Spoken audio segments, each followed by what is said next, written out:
ఇలా జగద్గురు శంకరాచార్య ఏమంటాడప్పంటే ఈ శ్లోకాల భజ గోవిందం గోవిందం భజ మూఢమతే సాంప్రాప్తే సన్నిధి కలినై రక్షితే డుక్రుంకరణే అనే తాత్పర్యంలో చెప్పే ఈ పండితులలో కేవಲ వ్యాకరణ గ్రంథాలని అభ్యాసం చేసి వ్యాకరణం బేకు ఏనికంటే వేదలున్న శబ్దార్థంని సో ఆ యథార్థ అర్థంని తెలుసుకునే వ్యాకరణం బేకు కానీ ఆ వ్యాకరణము పరమాత్మని బోధియది పరమాత్మని తెలుసుకునాలి ఆ తెలుసుకునేకి ఏమప్పంటే భజ గోవిందం అన్నాడు భజ అనే మాటకు అర్థం ఏమేమి చెప్పినాడంటే నవవిధ భక్తి చెప్పినాను ఇలా జగద్గురు శంకరాచార్య ఏమంటాడు నవవిధ భక్తి ఈ భజ శబ్దం అర్థము రెండు విధాలు ఉండేది ఒకటి భజ అంటే భజన భజ మళ్ళీ పూజ ఇవన్నీ కర్మకాండములు వస్తాయి తో భగవంతుని మూర్తిని పెట్టి నవవిధ భక్తి నుంచి ఏమంటే పూజించడానికి భక్తి అని పేరు నవవిధ ఉన్నది భక్తి ఒకటే విధ లేదు దానికే భజన అనేది సామాన్యంగా అర్థమేమి భజనది వేదలు చెప్పొచ్చు చెప్పకుండొచ్చు వేదాలు చెప్పనీకి వేద అభ్యాసం కావాలి ఆ దాని సరి అయిన అర్థం కావాలి ఆ దాన్ని కుకొని ఇన్నికి స్థానం కావాలి ముహూర్తాలు కావాలి అన్ని వస్తువులు కావాలి దానికి వేద అభ్యాసంకి గురువు కావాలి శిష్యుడు కావాలి గురుకులం కావాలి గ్రంథాలు కావాలి ఒకటి రెండవది యజ్ఞం చేయడానికి ముహూర్తం కావాలి సామగ్రి కావాలి అన్నీ కావాలి దానికి యజ్ఞం చేయడానికే పూజ చేయడానికి కూడా మూర్తి కావాలి సామగ్రి కావాలి అన్నీ కావాలి కానీ ఒక మాట చెప్తా భజనకి ఏమీ బేకలేదు భజన యాడన్నా ఎప్పుడన్నా చెయ్యొచ్చు భజన ఆ భజనలు ఏముంటుందప్పంటే తాను అన్ని మనిషి కేవలం తానులోనో ఈశ్వరుని స్మృతి స్మరణ ఈశ్వరునిది స్వరూప భావన కీర్తన గాన చేసేమప్పంటే ఆ తన్మయుడెత్తుడు అన్ని మర్చిపోతాడు స్థానంని మానంని అన్ని మరిచేమప్పంటే ఏడబెక్కన పడతాడు భజనని భజన అన్ని ఊర్లో అన్ని దేశంలో అన్ని కాలంలో ఉంటుంది నడుస్తూ ఉంటుంది బందావది భజన కానీ దాని అర్థం ఏమిటిది రహస్యం అంటే భజన భక్తి నుండి జనమని లేనిలాక్క చేసుకునేది భక్తి నుండి ఏమప్పంటే జనరహిత జనమని రహితం చేసుకునేది అంటే జనమని నాశనం చేసేది జనన మరణ చక్రమే ఉండదు కదా ఆ దాన్ని పోగొట్టుకునేది దానికి మూల ఆధారం ఏమిటి తప్పంటే భజన దాని పేరు భజన ఈడ ఏం చెప్పినాడు భజ గోవిందం అన్నాడు భజ అంటే స్మరించు ఎవరిని ఆ గోవిందుణ్ణి ఎవరు నిర్గుణ నిరాకారమైన పరమాత్ముడు పైన ఈ భజన అర్థం చెప్పిన ఏమిటిది భజన అంటే ఈ సర్వవ్యాపమైంది అన్ని కాలంలో అన్ని దేశంలో అన్ని జాగాలో నడిచేది భజన భక్తి నుండి జననముని నా భజన అంటే లేనిలాక చేసేట దానికి భజన అని పేరు ఆ భజన 9 విధాలు ఉండదు పూజ కర్మకాండంతో నవవిధ భక్తి అని దాని పేరు భక్తి ఎప్పుడైతే తప్ప పూర్ణం అంటే ఆత్మ సమర్పణంలా ఆత్మ నివేదన భక్తి ఉండదు కదా ఆత్మ సమర్పణమే ముఖ్యమైన భక్తి ఆత్మ సమర్పణం లేదో ఆ భక్తులన్నీ ఏమంటే చిన్నవి ఆ దానికే ఆత్మ సమర్పణము లాస్ట్ అయింది నవవిధ భక్తి 9 విధాల భక్తిని అర్చన చేయొచ్చు ఏమిటిది పైల అంటే శ్రవణం భగవంతుని గుణలని ధ్యానం నుంచి ఇనేది ఏకాగ్రత నుండి ఇనేది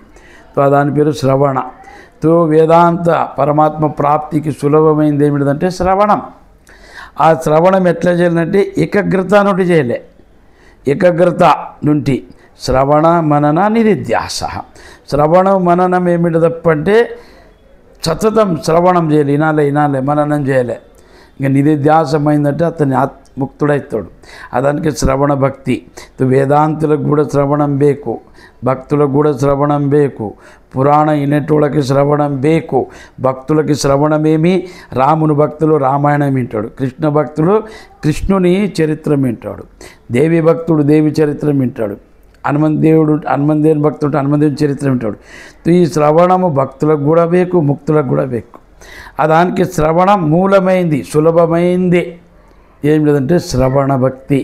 శ్రవణమైనాక కీర్తన, ఏది విన్నాడో దాని కీర్తన. ఆ పరమాత్ముని గుణాలను ఏమంటే పాడి చెప్పేదానికి కీర్తన. స్మరణం, ఆ భగవంతుని సౌందర్యంని, అతను ఆచరించిన చరిత్రమని, అతని ప్రకృతిని పురాణులు ఎట్లా వర్ణనం చేస్తూ నిరంతరం దాన్ని చింతనం చేసేదానికి స్మరణం. నాలుగవది పాదసేవనం. పాదసేవనం అంటే ఆత్మ సమర్పణం నుంచి ఆ భగవంతుని రామ భక్తులు ఉన్నోడు రాముని మూర్తిని అభిషేకం చేస్తారు. ఆ పాదులను ఏమంటే పూజించి అర్చించి ఆ దాన్ని తీర్థమని సేవిస్తారు భక్తులు. ఇక గురు శిష్యులు ఉంటే గురుపాద సేవ చేస్తారు. ఆ దాని తీర్థంని ఆ దానికి ఆ చరణాలను ఏమప్పటి పూజించడ పాదసేవనం.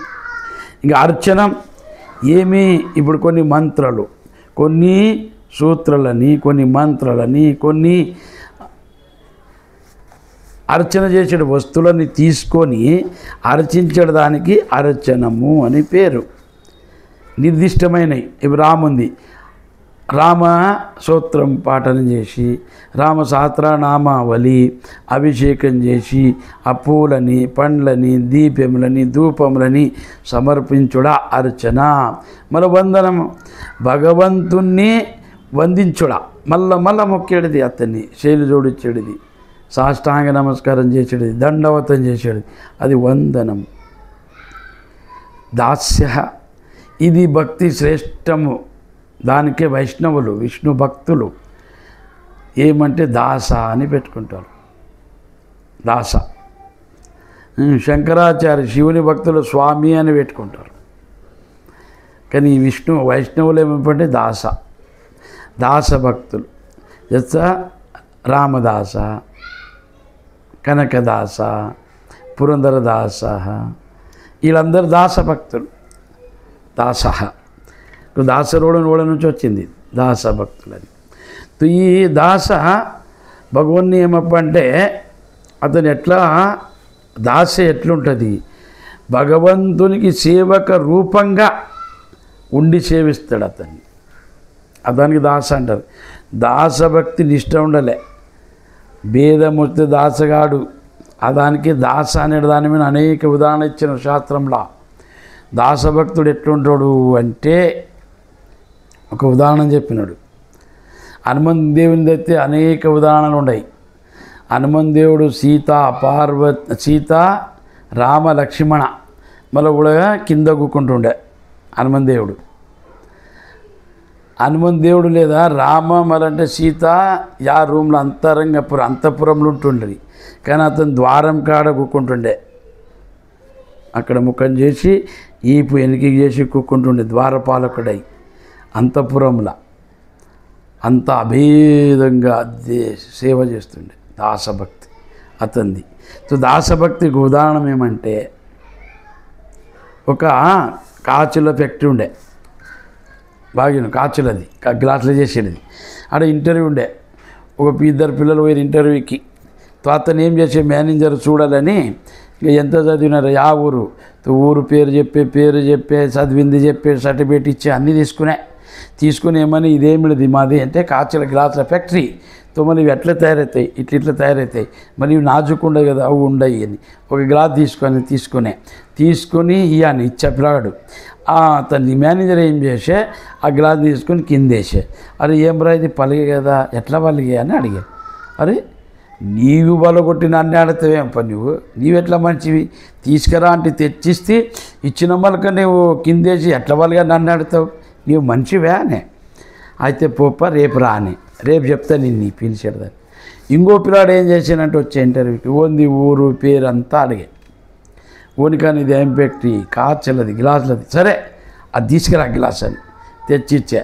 తీసుకొని ఇట్లా అనగా కింద పలిగా. ఏమ్రా ఇది పలిగే ఎట్లా పలిగే అని, అయ్యా నా తప్పు అని, ఇది నా తప్పు, ఎట్లా నీవు ఎగిరియంగా నేను పట్టుకున్నపోతే కదా నా తప్పు అని. అప్పుడు వానికేమని నీవు రేపటి నుంచి పనికిరా అని. అట్లా ఎవరైతే మాలిక్ ఉంటాడో పెద్ద ఉంటాడో అతను తప్పులున్నా చూపకుండా చెప్పకుండా తానే వినేసుకునేటోడు. ఇది ఒకటి ధర్మము దాసుంది. రెండవది ఏమంటే ఉడని సర్వశ్రేష్టమని నమ్మిన మల్క నిందించడు కానీ కూడా నిందన చేసినోడ పక్కన ఉండేది కానీ ఈనేది కానీ చెయ్యడు. అది మూడవదేమి దాస లక్షణము అంటే ఆ గురు అని నమ్మిన గురుని కానీ దేవిని ఎవడు నమ్మింటాడో అతని కీర్తి ఎట్లయితుంది అని తాను ఆ జీవనంని సమర్పించాడు. అది హనుమంతదేవుడు ఉన్నాడు. రాముని కీర్తి ఎట్లయితుంది, రామునికి సుఖం ఎట్లయితుంది, రామునికి ఆయుష్యం ఎట్లయితుంది అని అతన్నే ముంగలు పెట్టుకొని మాట్లాడినాడు. తానదేమీ చేయలేదు. దానికి అతనికి దాస రామదాస అని పేరు. హనుమంతదేవుడు హనుమంత అంటే పలుకడు, రామదాస అంటే పలుకుతాడు. ఇదానికి దాసభక్తి శ్రేష్టమైంది. నవవిధి భక్తుల 7వది దాసభక్తి. 8వది ఏమంటే సఖ్యం. సఖ్యం అంటే ప్రేమంగా ఆ భగవంతుని కానీ ఆ గురువుని కానీ ఆరాధించుడ. అతన్ని ఏమంటే అతను ఒక మిత్రుల్లాక, అతను ఒక తండ్రిలాక, ఒక దేవినిలాక నమ్మి అతని కాడ ఏ విమర్శన చేస్తే అతను ఏం చెప్తాడో దాని మీద నడుచుడా, అతన్ని అడిగి మార్గదర్శనం తీసుకొని నడుచుడా. కానీ ఇక్కడ అక్కడ చెప్పేది కానీ మోసం చేసేది ఇది లేకుంటుంది. అతనికి సఖ్య భక్తుడు అంటారు.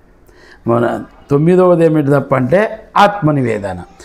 ఆత్మనివేదనం ఆడదారు కాదు. ఆత్మనివేదనం అంటే ఏం గుర్తా, హనుమంతదేవుడు అనే ఏమని చూడప్ప సేవలోన నీకు దాసుని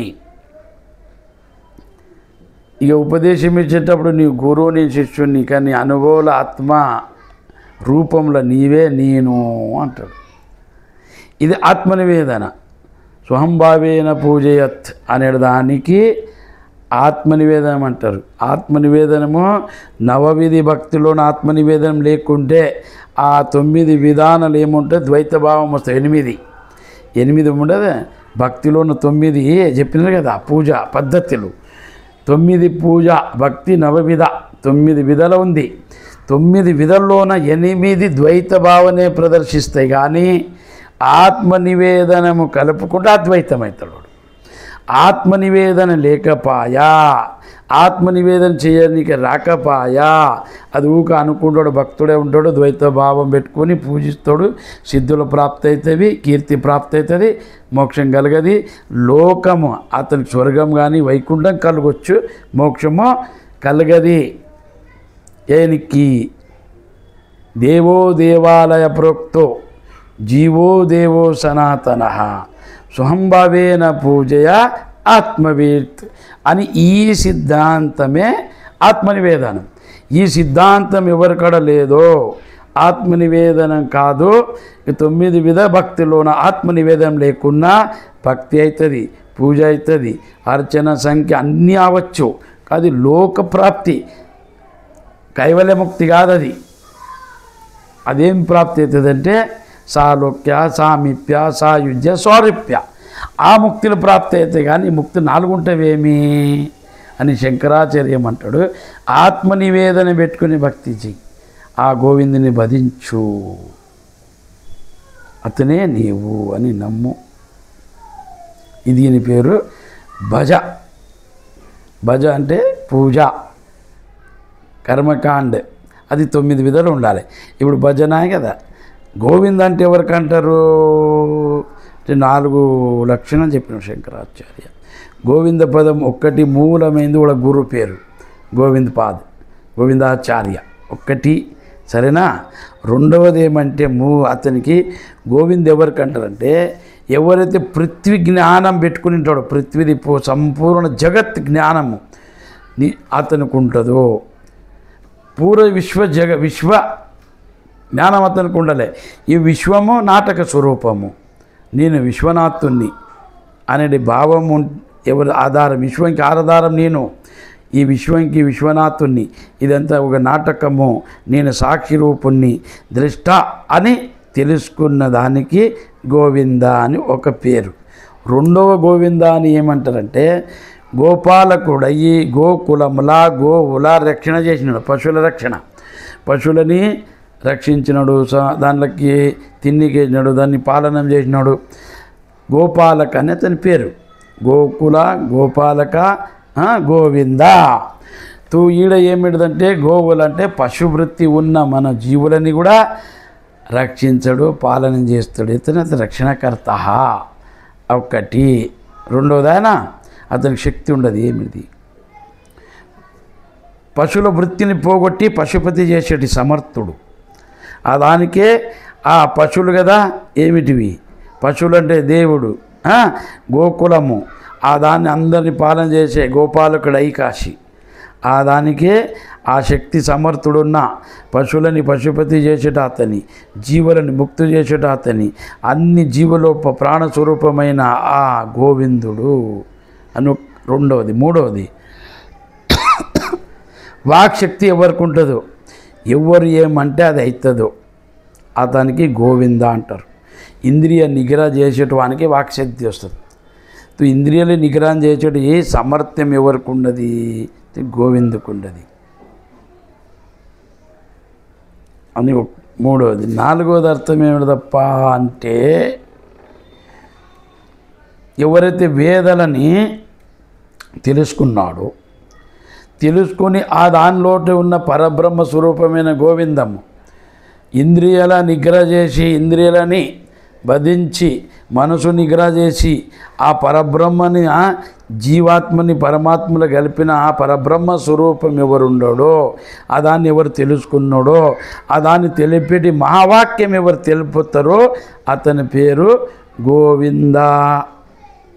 దానికి భగవత్పాద శంకరాచార్య గురువు గారు గోవిందపాదులు, గోవిందాచార్య అని అతను కూడా ఈ వేదలను అభ్యాసం చేసిన ఆయన, వేదలను అన్నీ తెచ్చిపెట్టి శిష్యునికి ఇచ్చి దానిల మీద భాష రాపిచ్చి శిష్యుని కీర్తివంతుడు చేసిన, మహావాక్యం బోధించిన ఆ గోవిందపాదులు.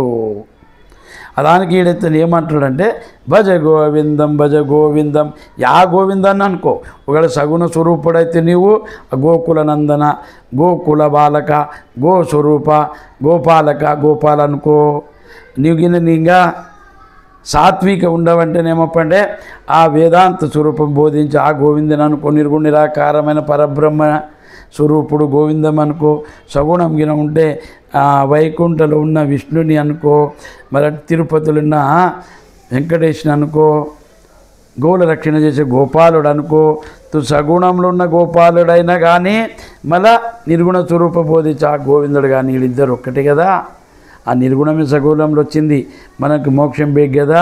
మోక్షం బేగ్ అంటే సర్వ ఉచ్చమైంది, సర్వశ్రేష్టమైంది. ఉపనిషత్తులు బోధించిన ఆ స్వరూపం ఏముండదు. గోవిందం అంటే ఇంద్రియ నిగ్రహ పరబ్రహ్మ ప్రాప్తి స్వరూప. మళ్ళా పరబ్రహ్మ స్వరూపాన్ని తెలుసుకునే మహావాక్యంని బోధించట అతనికి పరమ గురు, పరమశ్రేష్ఠ, మళ్ళంటే సత్య, పరబ్రహ్మ అని అతని పేరు. ఆ నిత్యమైన ఆ గోపాలుని తలుసుకో, గోవిందుని తలుసుకో. అతన్ని ప్రాప్తి, అతని లోపల పోయి ప్రవేశమావు. అతన్ని తెలుసుకున్నాలని కలిసి భజ గోవిందం భజ గోవిందం గోవిందం భజ మూఢమతే సాంప్రాప్తే సన్నిధి కలే నై రక్షిత డుక్రుంకరణే. ఈ అలాభ్యమైంది ఏమిడిది? అతని అలాభ్యమైన స్వరూపుడు, అలౌకికమైన జ్ఞాన స్వరూపుడు. ఇది లాభ్యమైంది ఏమిడిది? ఇది ఈ క్షణికమైన వస్తువులు ఇచ్చటి ఈ జగత్. దాని జ్ఞానం కొరకు వ్యాకరణంని చదువుకు. ఏ దానికి చదువు అంటే వేదంలో రాసిపెట్టిన గువ్యమైన రహస్యమైన ఉపనిషత్తుల విద్యా స్వరూపమైన ఆ బ్రహ్మ, పరబ్రహ్మ స్వరూపమైన గోవిందుని భజించనీకనే ప్రయత్నం చేసు. అతని ప్రసన్నమాయ నీకు బంధ మోక్షలు తెగిపోతవి అని అతన్నే భజించు అనేది ఈ పైల సూత్ర, పైల శ్లోక తాత్పర్యము. జయ జయ గురుమంగళం పార్వతీపతీశ్వర రామదేవ్. ఆ ఒక శ్లోకం.